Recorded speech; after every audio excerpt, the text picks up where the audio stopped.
Hi అండి అందరికీ. ఈరోజైతే మా ఇంట్లో ఇలా మిల్లెట్స్‌తో పులావ్ చేశాను. మిల్లెట్స్ చాలా రకాలు ఉంటాయి కదండీ!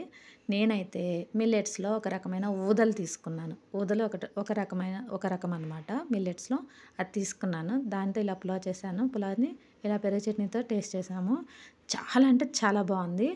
మీరందరూ కూడా ఖచ్చితంగా ట్రై చేయండి. ఎందుకంటే ఇది చాలా హెల్తీ కూడా అండి. ట్రై చేయండి. నేను కుక్కర్ తీసుకున్నాను. ఆ కుక్కర్‌లో కొంచెం ఆయిల్ వేసుకొని అందులో ఇంట్లో వాడే హోల్ బిర్యానీ మసాలా ఉంటది కదా! అది వేశాను. అవి వేసుకొని కొంచెం ఫ్రై అయిపోయిన తర్వాత ఇలా ఆనియన్స్ వేశాను. ఆనియన్స్ కూడా కొంచెం షాలో ఫ్రై లాగా అలా అయిపోయిన తర్వాత బీన్స్ తీసుకున్నాను. ఆ బీన్స్‌ని కొంచెం అలా కలబెట్టేసుకొని అందులోనే క్యారెట్ కూడా వేసుకున్నాను. ఓన్లీ ఇవే కాదండి. ఇంట్లో క్యాలీఫ్లవర్, ఆలు కాకపోతే మీల్ మేకర్ ఇలాంటివి కూడా వేసుకోవచ్చు. ఇందులోనే పచ్చిమిర్చి కూడా వేశాను. అలా పచ్చిమిర్చి వేసిన తర్వాత ఇంట్లోనే దంచుకున్నటువంటి అల్లం వెల్లుల్లి పేస్ట్ వేసి కొంచెం మంచిగా కలబెట్టేసుకొని అందులోనే ఒక టొమాటో కూడా వేసాను. ఇవి మంచిగా కలబెట్టుకొని కొంచెం ఉడుకుతాయి. ఇలా మంచిగా కలబెట్టుకున్న తర్వాత దీనిలోకి నేనైతే కొంచెం కొత్తిమీర తీసుకున్నానండి. ఈ ఫుడ్‌ని పాతకాలంలో ఓన్లీ రైస్ లాగే వాడేవారండి. ఇప్పుడైతే చాలా వెరైటీగా చేసుకుంటున్నారు. అప్పుడైతే ఓన్లీ ఫుడ్డు. కానీ చాలా టేస్టీ కదండీ! చాలా హెల్తీ కూడా కదండీ! ఆ టైంలోన ఫుడ్డు. అందుకే వాళ్ళంతా గట్టిగా ఉంటారండి. సో, మనం కూడా ఇప్పటి నుండి మనం తినే ఆహారపు అలవాట్లను మార్చుకుందాము. ఇలా కొత్తిమీర వేసుకొని కలబెట్టుకున్న తర్వాత ఇందులోనే కొంచెం సాల్ట్ కూడా వేశాను. అంటే ఇంక మొత్తం బిర్యానీకి సరిపడా సాల్ట్ నేనైతే ఒకేసారి వేశాను. మాక్సిమం నేనైతే కల్లుప్పు వాడడానికే ప్రిఫర్ చేస్తానండి. సాల్ట్ చాలా తక్కువ. అంటే కూరల్లో కలవదు అనుకున్నప్పుడు సాల్ట్ వాడతాను. ఇలాంటప్పుడు అయితే మాత్రం ఓన్లీ కల్లుప్పు వాడతాను. ఇందులోనే పసుపు, కారం ఇంట్లోనే నేను బిర్యానీ మసాలా ప్రిపేర్ చేసుకున్నానండి. అవి వేశాను.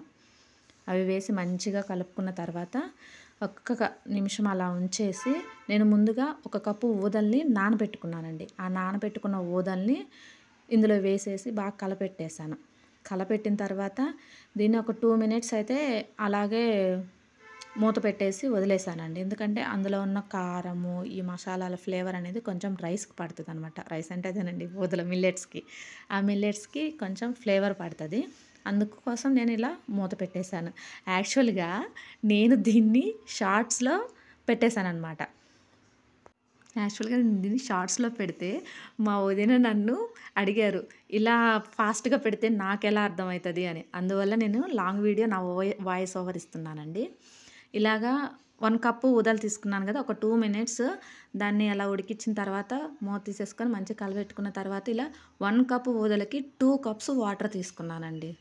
సరిపోతది. 2 కప్స్ మంచిగా సరిపోతది. అలా 2 కప్స్ తీసుకున్నాను. మళ్ళీ మీకేమైనా డౌట్ ఉంటే ఒకసారి సాల్ట్ చెక్ చేసుకొని వేసుకోండి.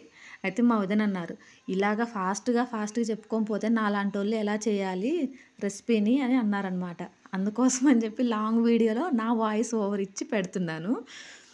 ఇది 2 విజిల్స్ రావాలి. ఇలా 2 విజిల్స్ వచ్చిన తర్వాత చూడండి ఎంత బాగొస్తుందో స్మెల్ అయితే సూపర్ అండి. అద్దిరిపోయింది స్మెల్ అయితే. చూడండి ఎలా ఉందో. అయితే మా వదిన కోసము నేను నా వాయిస్ ఓవర్ ఇస్తున్నాను. ఏమన్నా తప్పులుంటే కొంచెం వదిలేయండి. ఓకేనా?